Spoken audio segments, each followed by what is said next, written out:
Dear students, good morning. We are starting again from the previous class.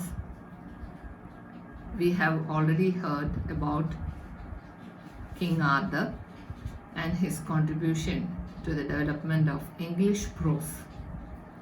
We have also heard about the conversion and also the impact of religion on writing, and also the different types of writing that existed during that time.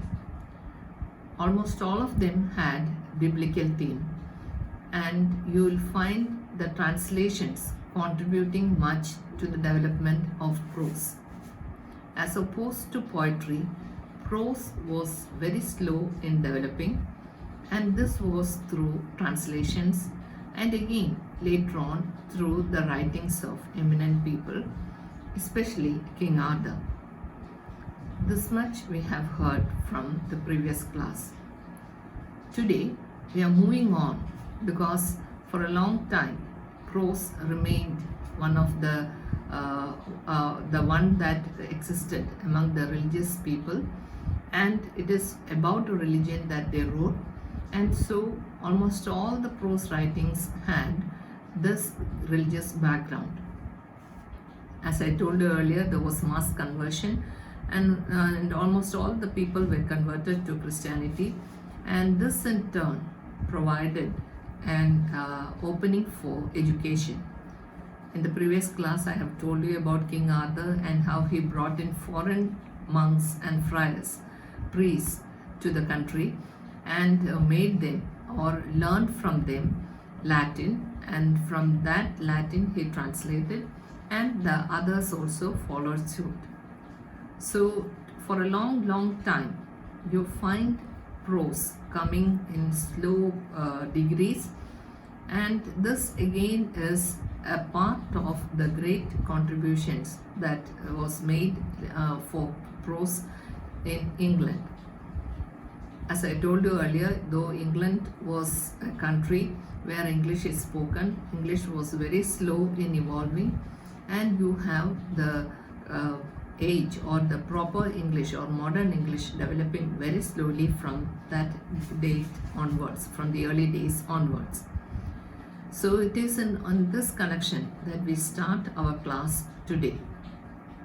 We will learn about the different ages and also the impact of prose or the evolution of English through writings.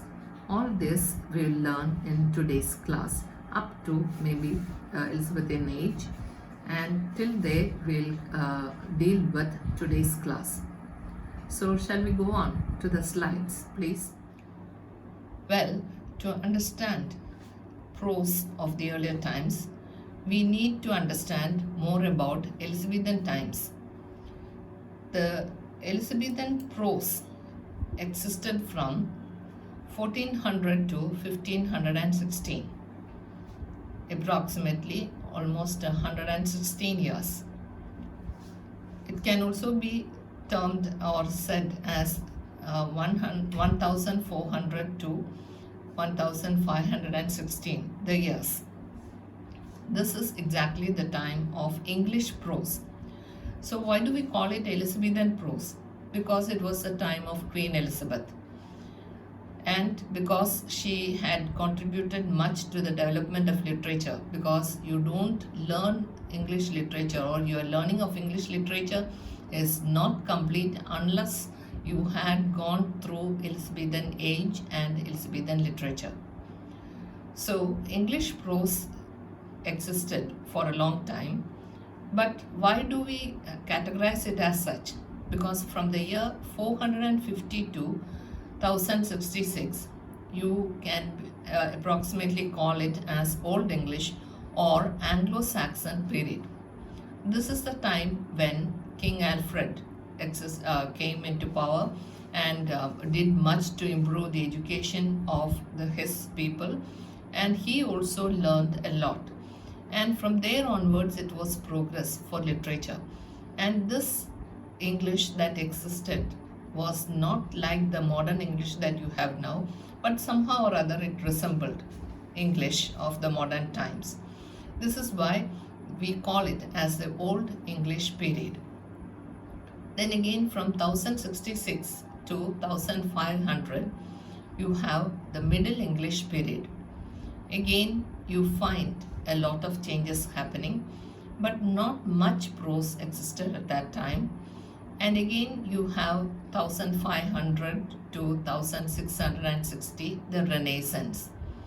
Renaissance is really important because, as I've told you in the first class, William Caxton and his printing press made an epoch-making discovery, and this in turn contributed much to the development of literature and also to the development of prose. So this is why 1660 is the year from 1500 to 1660 is very important. From the year 1558 to 1603 is the period of Queen Elizabeth. So you might be wondering why we went through the earlier years up to 1660. There is a reason, and the reason is that it contributed much to the development of English. But since we are speaking about Elizabethan prose, we have to be here and learn about Queen Elizabeth and what she did for the progress of literature. The time or the period of Queen Elizabeth is 1558 to 1603. This age we call as Elizabethan age, or the exact time or the duration where Queen Elizabeth lived. But you call the period 1400 to 1516 a period of Elizabethan prose. The name is given as such to that particular period, maybe to honor Queen Elizabeth, but maybe it is her inspiration which paved the way for a lot of things. So naturally we have to conclude that this is the period of Elizabethan prose, and this in turn contributed much to the development of English prose. You find that before Queen Elizabeth, we had a very important person who did much for the development of English literature and for the progress of English, and that is Geoffrey Chaucer, and he lived in the second half of the 14th century. The second half of the 14th century, Geoffrey Chaucer lived. And why is his name mentioned in connection to prose? Because he wrote a work called Pilgrim's Progress Canterbury Tales, and you find the Canterbury Tales actually something that was more like the storytelling, and it is also something that was naturally to be understood as the book which paved the way for English literature. Till then it had traces of French and Latin, and naturally you find very little of English as such. So Geoffrey Chaucer is important because after the great works that had been written by the great priests and monks or the men earlier of the earlier age, for English, for a person to write in English, Geoffrey Chaucer contributed to that by his writing, and that is the Canterbury Tales. So this is why the name of Geoffrey Chaucer is really important. But you find that after Geoffrey Chaucer, Chaucer of course wrote Canterbury Tales. Tales means stories in verse, not in prose. So in the next half, that is the most notable prose romance was written by Thomas Malory, and his Motet d'Arthur is really important, and it was written a century later. Why is this important? You have learned about Motet d'Arthur earlier because it is a story of King Arthur, and without the story of King Arthur, you can't complete your history of English literature. I'm sure that you have gone through that in your social and cultural history of England. So your paper, and so naturally you find that the King Arthur was really important, and maybe praising his great valor or courage, Thomas Malory had written this, and so this became a very important prose romance. So it is a prose romance, and that means it is not a romantic story, it is actually the great deeds of King Arthur, and it is that which is celebrated through this great work. So Thomas Malory and his Motte Diada are really, Motte Diada is really important, and it is the most notable prose romance of the times. So when you find that when we speak about Queen Elizabeth and Queen Elizabeth's age, it is from the age 1558 to 1603, and in the late 16th and early 17th centuries, there was a rapid development in all fields, like for example, in all fields like commerce, and it was also the time when English people or England defeated the Spanish Armada under the leadership of Queen Elizabeth or patronage of Queen Elizabeth, and this paved the way for commerce and also bringing in a lot of strength to the small country that is England. So naturally people were all in praise of Queen Elizabeth, started writing sonnets and poems and producing plays, and altogether it is considered to be a golden age. So there was rapid development in all fields. It was also the age of Sir Philip Sidney, Christopher Marlowe, Edmund Spenser, Shakespeare, Francis Bacon, Ben Jonson, and many other writers of prose, poetry, and also drama. Why did I not mention drama? Because maybe drama is also another way in which poetry is expressed. So those earlier plays were written in poetic form, and so drama is also important. But when we speak of Sir Philip Sidney, you find Philip Sidney writing poems, but at the same time he is also a very good critic, because English criticism begins with Sir Philip Sidney. So he has made his own contribution to prose at that time. And you have also Christopher Marlowe, one of the university wits. You find Marlowe and his companions together called as university wits, and he wrote a play, Dr. Faustus, earlier, and he was supposed to be the forerunner of Shakespeare, because though Shakespeare was great and produced so many plays, Christopher Marlowe before that, he was one of the university wits, WITS wits, because they were university educated men, and naturally their academics showed in their work. We really enjoy Dr. Faustus, the play written by Christopher Marlowe, but at the same time you find Edmund Spenser, who wrote Fairy Queen and a lot of sonnets. He is also very important. Then again comes of course Shakespeare, about whom I need not tell you much, because your teachers must have told you about him.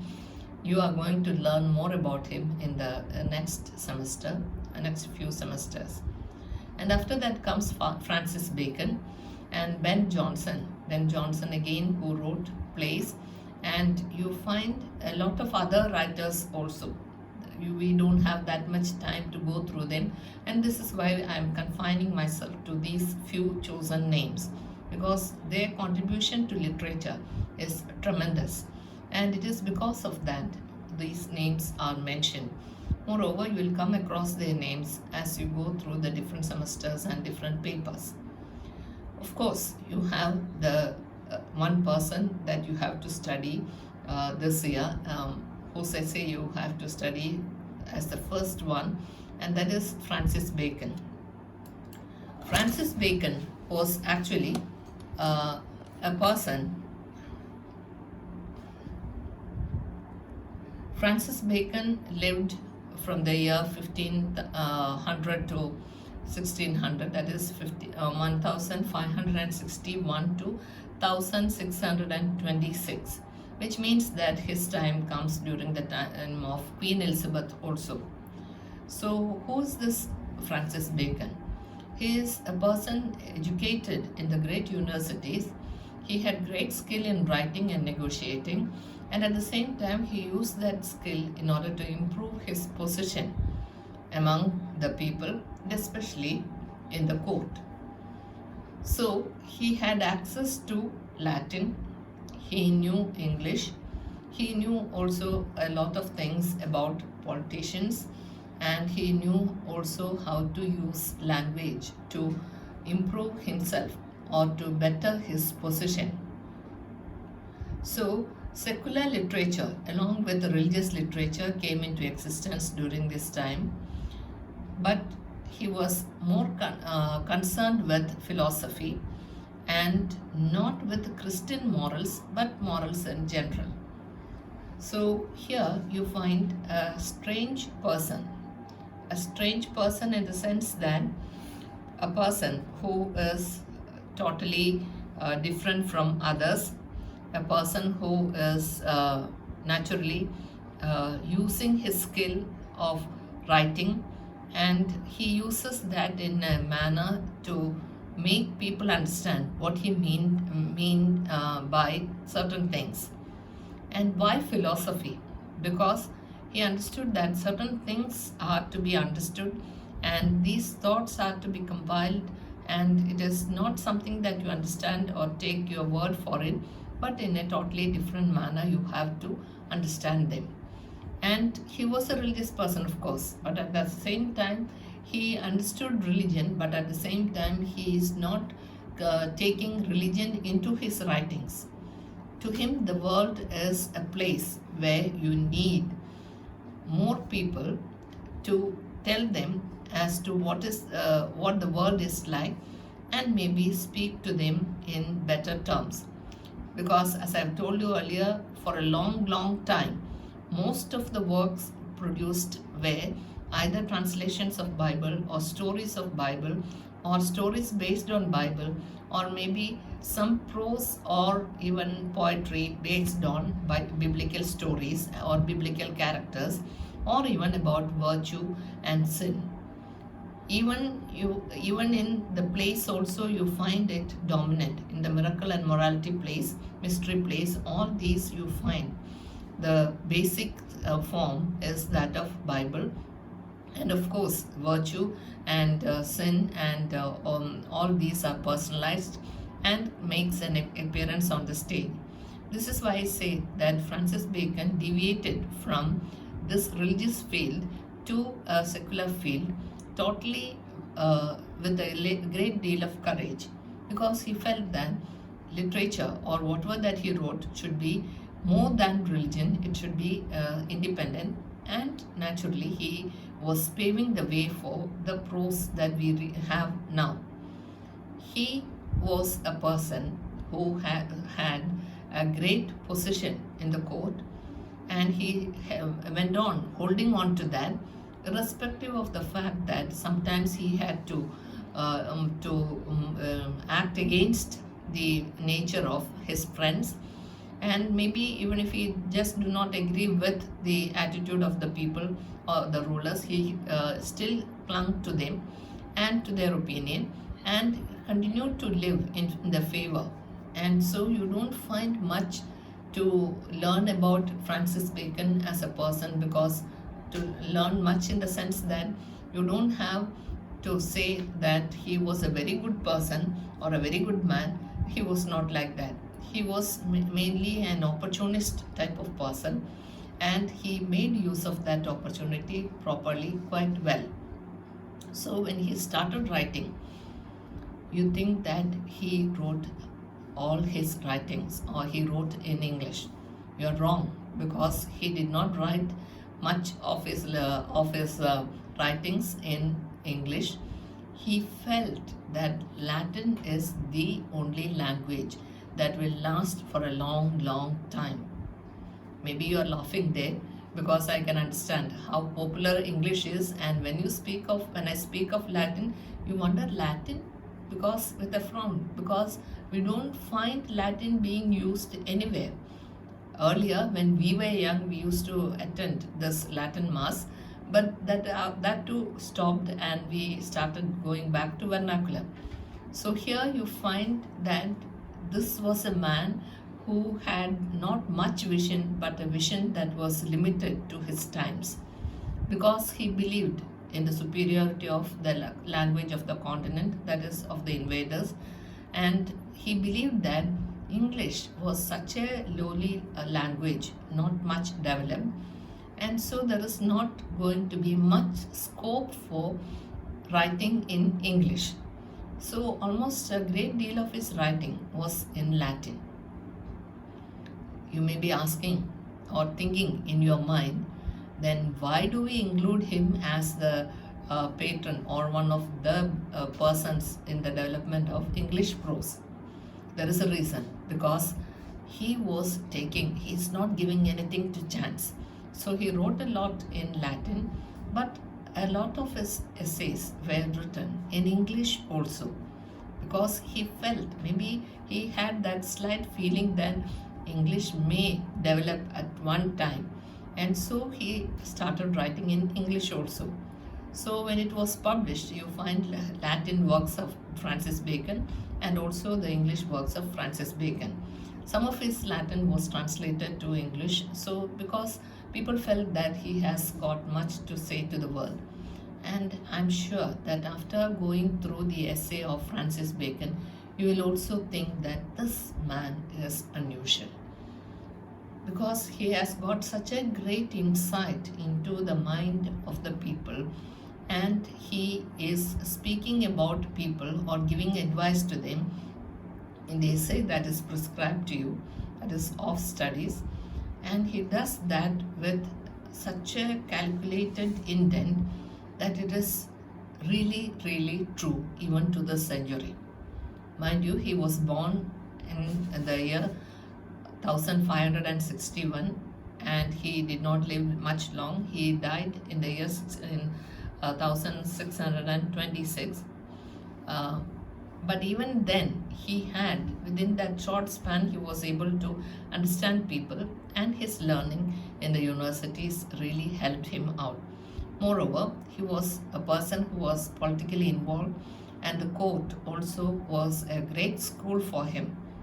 And that contributed to his proper understanding of human beings. And this is something that we have to understand about Francis Bacon. He is also a person who traveled much, and that also gave him a lot to write about, because there is an essay on travel, and of truth also he has written. And these are very short or very short headlines or headings for an essay. Essays are also very short, but the thing is that sometimes that little short is really costly. Like, for example, a little bit of gold is costly. Maybe you get a lot of iron, maybe kilos of iron. It won't come up to that little bit of gold. So Bacon's essay is, in a way, something that is precise and is as precious as gold. And you don't need much to have its value. You need to have very little, and that, if you expand, can be really understood by people, and this helps the moderns or even the people a great lot. And this is why it is said that he was concerned with philosophy and morals. Philosophy of the world, a proper understanding of the world and how it is going to be, and how to treat people and how to deal with them. All these he told us through his essays. What about the morals? The morals, about that also he has got certain things to tell us. And he begins telling us about truth, of truth. And there also he expresses his opinion about his morals. And there are various other essays which he had written, all of which will give you a proper understanding of this man called Francis Bacon, and you feel like really paying homage to him because he had told us so much. And as young girls and boys, you will find his essays extremely useful in your great voyage in life. It is that kind of advice that he gives to the readers through his essays. We can't call that as mere advice, but it is a very practical solution for a lot of things, and it is extremely useful. At times, you just turn over the pages of Bacon's essay and you go through it and you understand it and you digest it. That very little is really enough. And human nature is understood by Francis Bacon to such an extent that he can really calculate or assess the worth of each person or each type of person. And this is why he has a kind of character analysis through the essay called Of Studies. And it makes good reading for you also once you get to terms with the English that he uses there. And certain terms and terminology or certain words are not familiar to you now in the modern times because it is the English that was used during the Elizabethan times. And that is the only factor that you find different about the English that Francis Bacon uses.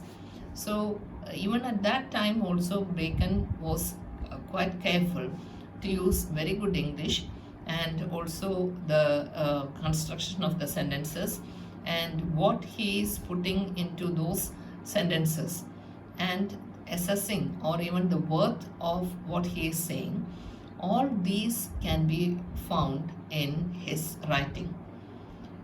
As I told you earlier, he may be a person who really wanted to improve his position, and towards that he did a lot of things which were really criticized by the people, but still he did not mind. He really wanted to be in a position, he really wanted to have that power, and maybe that gave him time to sit and think about the people around him and come to a conclusion about them and write about them in an essay. So here you have a man who is totally different in all aspects, and who lived at a time when you have Shakespeare also. Shakespeare who really entertained people with his plays. Shakespeare who entertained both the academics, the nobility, and also the groundlings with his plays by having part for them and part for the other, and having great tragedies being staged in the Globe Theatre. Shakespeare who was not an academician, Shakespeare who had not been to a university, but he became extremely popular at that time.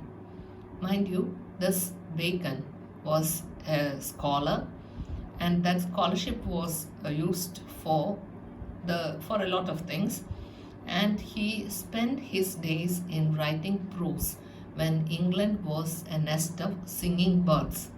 Nest of singing birds in the sense that it was an age when people wrote poems, especially sonnets which were 14 lines.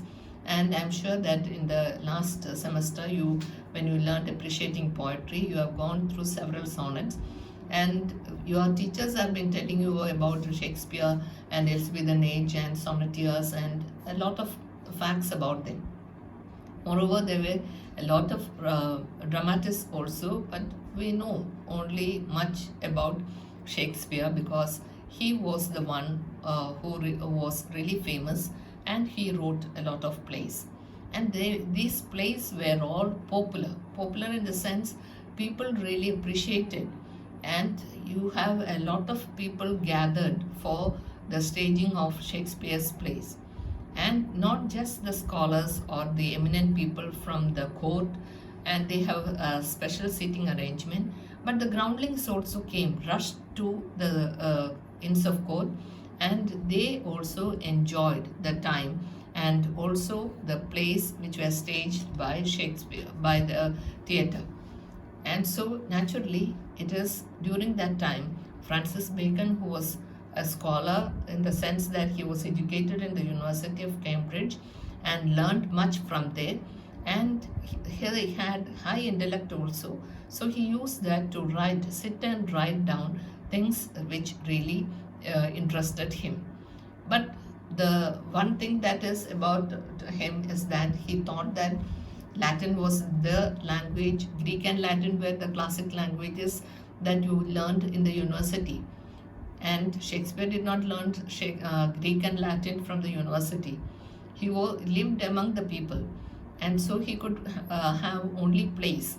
But Bacon, on the other hand, wrote treatises and essays, and it is that which really made him feel that he can really continue with a lot of writing. And because at that time the university wits or the scholarly people really thought that whatever that they wrote will be there for the future generation.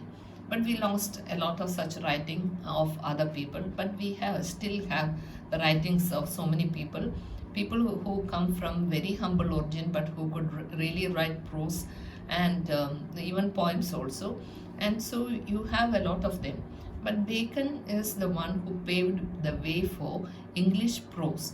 And this is because maybe of his stylized writing, he made the people understand that it is indeed necessary to have the knowledge, and that is imparted through the language. And though he wrote in Latin, he wrote a lot in English also. And we are grateful for that also, because his English is precise with very short sentences. Sometimes it is parenthetical sentences, but even then, you don't find a single word used uselessly. In a way, it is precise or essence only.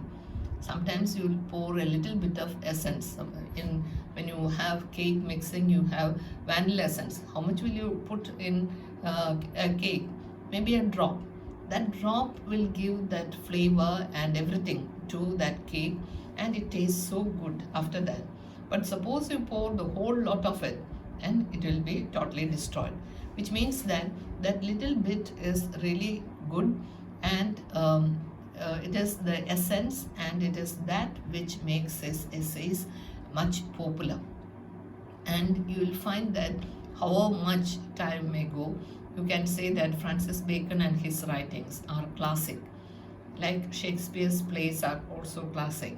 So Elizabethan age produced these two prominent personalities, and they in turn contributed much to the world, and their writings will stand for a long, long time. Again, you find that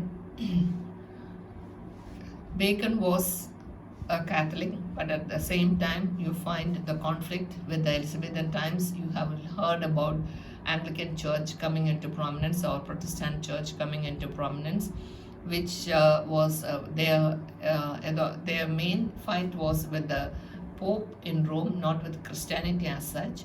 And so you find that Bacon was religious, but his writing is the product of a free spirit and had no connection with the theology or even with Christian morality. Why is this so?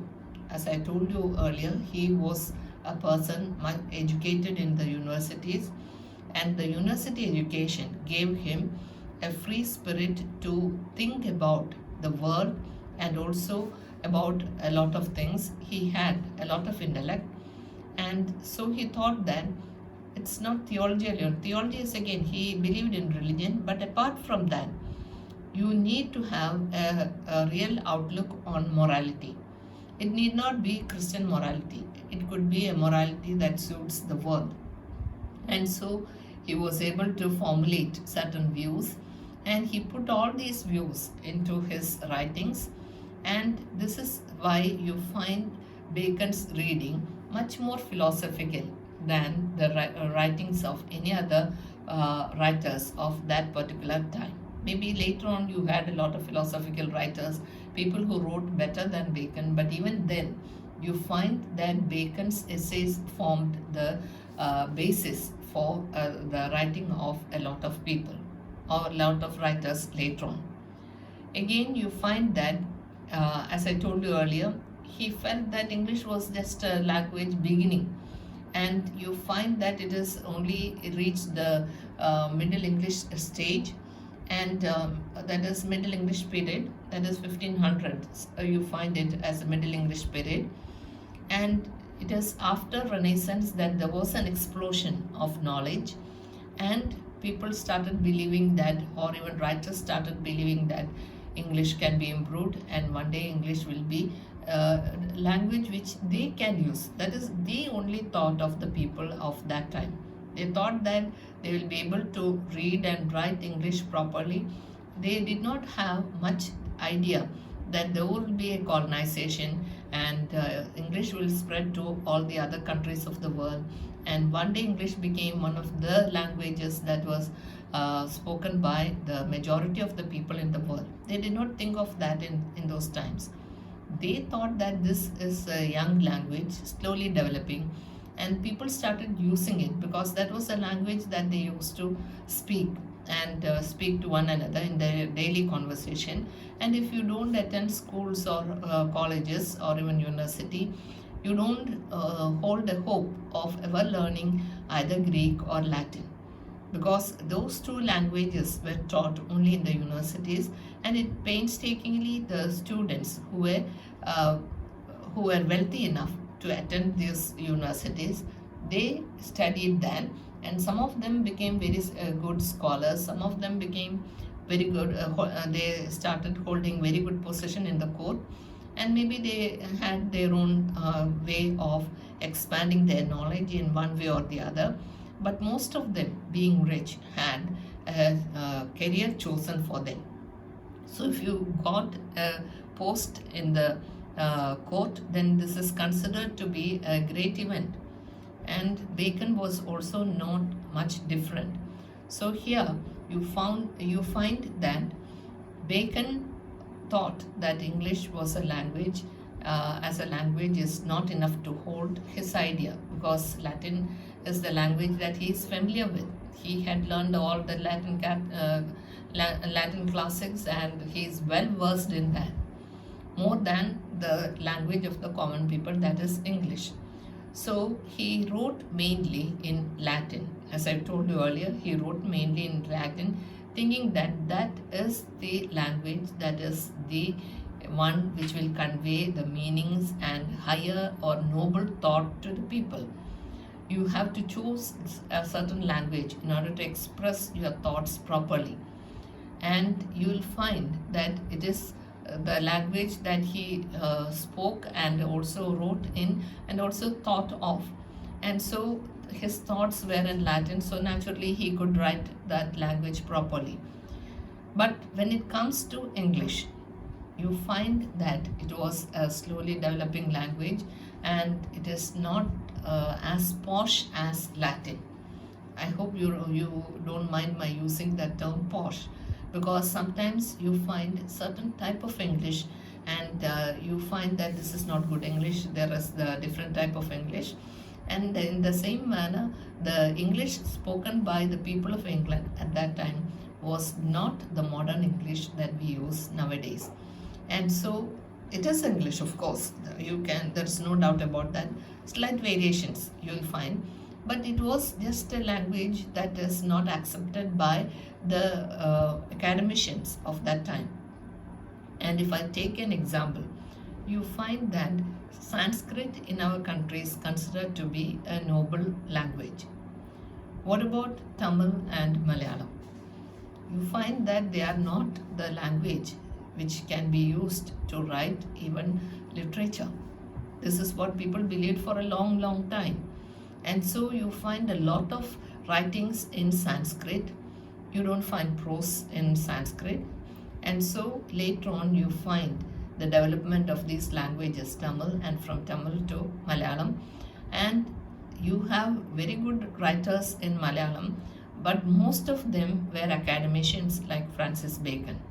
So you find even in their Malayalam writing a lot of Sanskrit terms and Sanskrit touch, because they believe that that is the noble language and Malayalam is only a slowly developing language. So, as in the same manner, Bacon also believed that Latin is the language which is most suitable to write higher thoughts or to express his higher thoughts, and he thought that only Latin will last for a long time.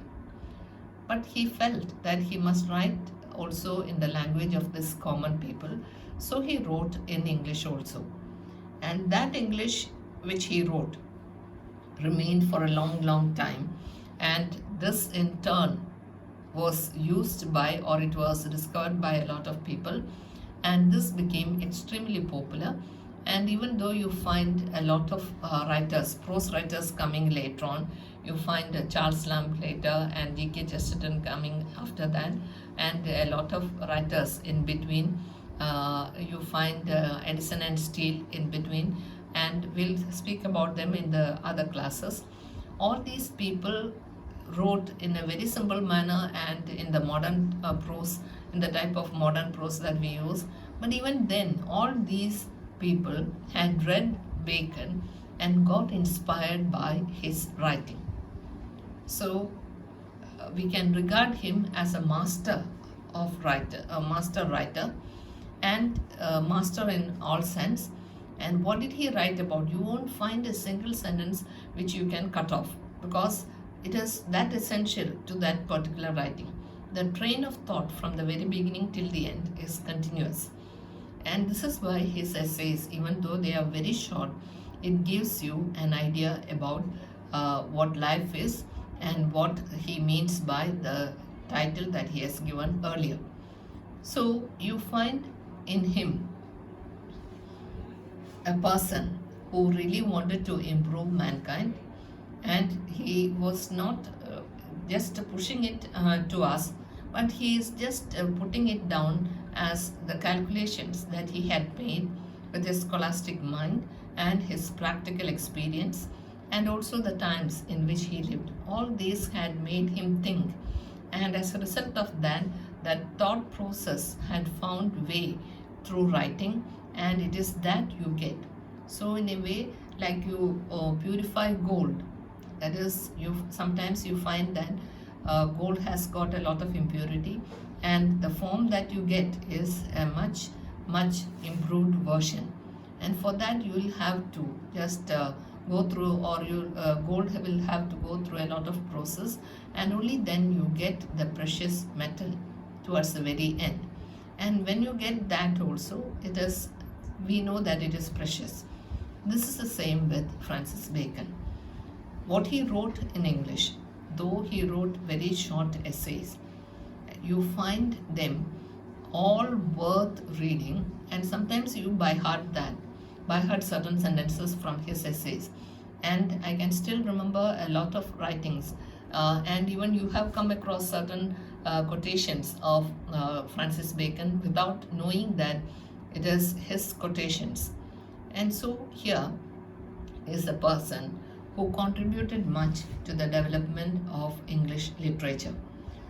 Altogether, you will find that Bacon's timing was good, in the sense that it was also a time where people had much respect for writers, or people had much respect for people who were dramatists and poets, and naturally this is something that did good for Francis Bacon. Though he was hated by a great deal of people because of his activities in the court, almost all people respect him because he was a good writer of essays, and he wrote in English and contributed to the development of English language. Mind you, he did not do it deliberately to improve English language.